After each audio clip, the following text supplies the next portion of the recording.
I'm going to show you how to cook a Sri Lankan style chicken stew. For this recipe, I'm using one whole chicken, cut it into large chunks, 2 tomatoes, tablespoon of garlic and a teaspoon of ginger, 1 tablespoon of vinegar. You can adjust the vinegar according to your taste and use any kind of a vinegar, and 2 tablespoons of olive oil or any other oil, and several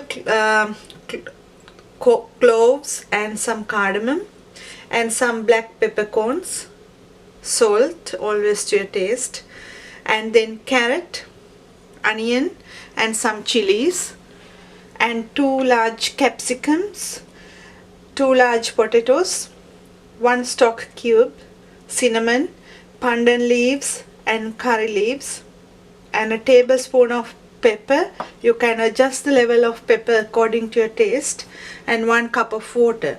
To start this recipe, first I am going to add 2 tablespoons of olive oil into a pan. I am adding 2 tablespoons of oil into a pan, and into that going to add the peppercorns, cloves and cardamoms to get that nice aromatic smell and the flavor. And into that going to add the pandan leaves, curry leaves and the cinnamon.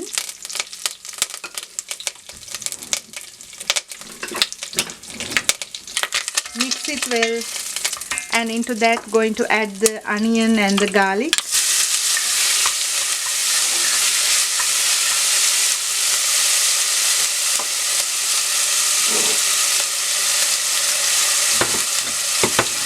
Next I am going to add the chilies to get a little spiciness. If you don't like, you can omit this totally from your recipe.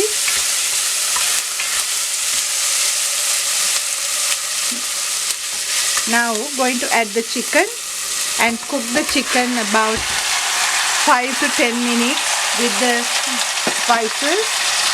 I'm going to add the stock cube at this stage and cook that with the stock cube, then it will absorb the flavors. And not only that, enough salt, always to your taste, and the vinegar.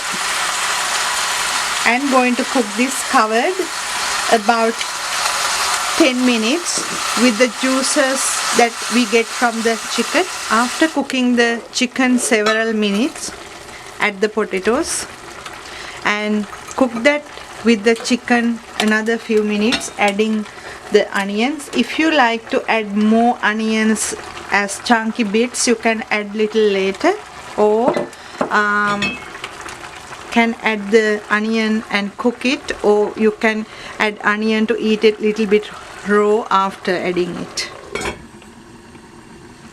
After adding onions and the potatoes, add some water and cook that covered about 5 more minutes.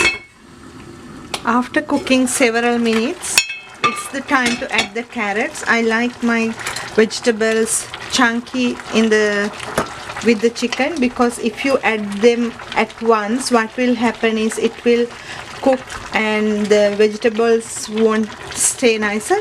So I'm going to cook with the carrot again another 2-3 minutes.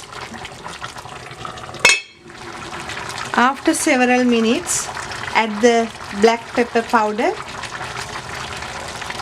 and the tomatoes and cook that about 2 minutes. Next, add the capsicums and cook that again about 30 seconds. The Sri Lankan style chicken stew is ready to serve, and I hope you will enjoy this recipe. Thank you for watching.